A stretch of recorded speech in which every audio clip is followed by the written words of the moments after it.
বাংলাদেশ সহ ভারতের স্বর্ণপদক প্রাপ্ত বক্ষব্যাধি বিশেষজ্ঞ বিশেষভাবে রিকমেন্ড করেন অবিশ্বাস্য কার্যক্ষমতা সম্পন্ন ফুসফুসের ব্যায়ামের যন্ত্র স্পাইরোমিটার ব্যবহারের জন্য। প্রতিদিন মাত্র 10 মিনিট ব্যবহারে অ্যাজমা, শ্বাসকষ্ট, হার্টের প্রবলেম সহ প্রায় 50টি রোগের ঝুঁকি থেকে নিরাপদ রাখতে জাদুর মতো কাজ করবে স্পাইরোমিটার নামের এই ব্যায়ামের যন্ত্রটি। এছাড়া যারা শহরে বসবাস করেন যেখানে বায়ু দূষণের পরিমাণ বেশি,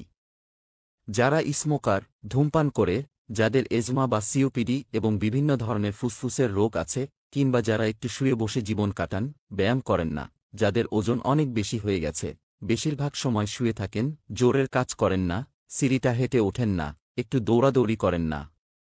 তাদের ফুসফুসের সবগুলো বায়ুথলি চালু থাকে না, বেশিরভাগ বন্ধ হয়ে যায়, অনেকগুলো চলে অনেকগুলো চলে না,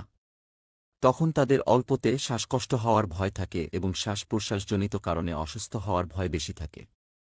এটা ঠেকানোর জন্য বাসায় বসে ফুসফুসের ব্যায়াম করার জন্য একটি যন্ত্র নিয়ে এসেছি আমরা।